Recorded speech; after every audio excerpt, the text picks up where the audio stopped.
safe.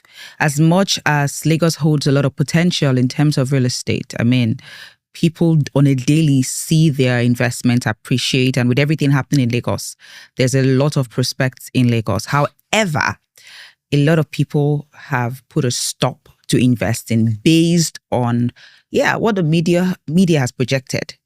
So, I mean, you're in Lagos, you're an investor in Lagos. What do you think about the whole demolitions and all that is currently ongoing, the coastal road, everything basically?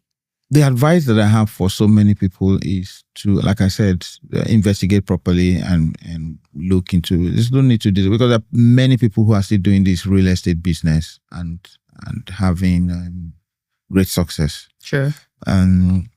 Which is why the people who do their due diligence may get into the field after 6-7 years.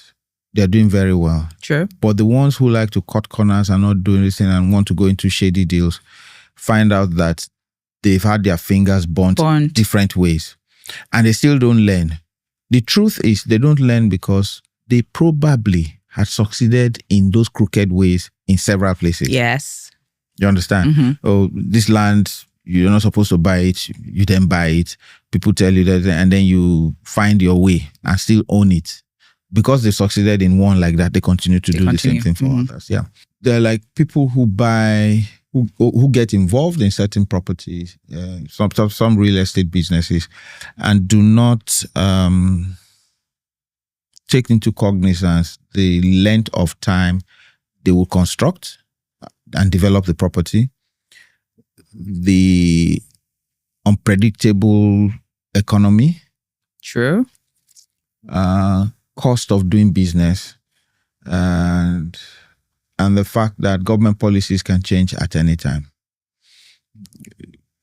Have a guy who built a shopping mall somewhere, and next thing they told him there was going to be an expansion of the road.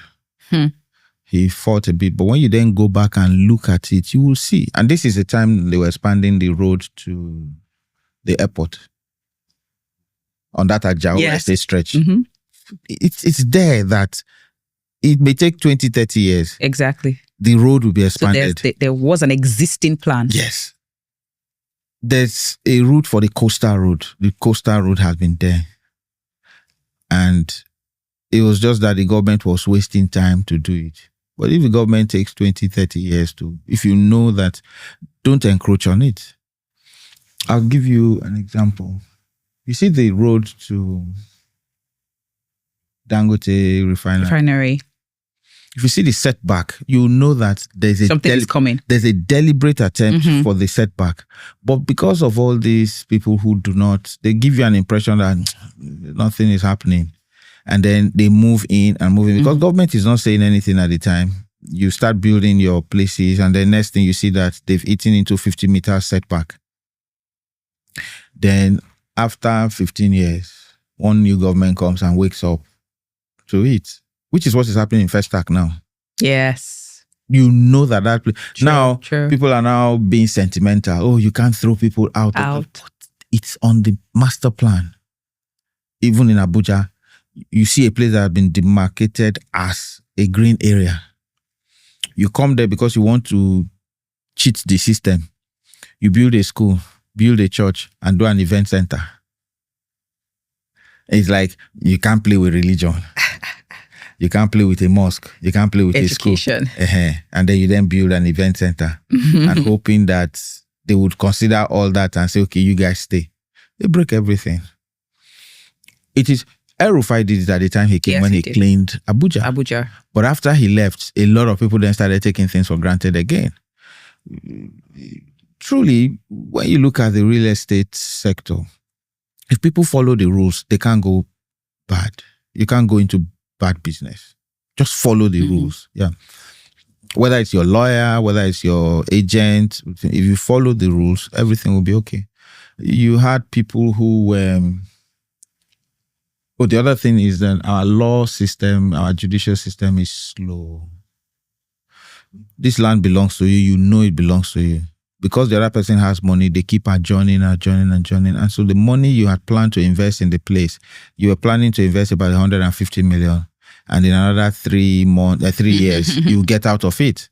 You tied the 300 million down. It's not appreciating. And then the other person makes sure that you don't get judgment. And this money that was tied down then affects you in other businesses that you do. Until justice is miscarried and the guy is given permission to continue doing everything. You've lost money, you then continue to engage lawyers. If you sometimes you find that some people even die without actualizing their recovery of their land or properties. The children then continue. Continue, exactly.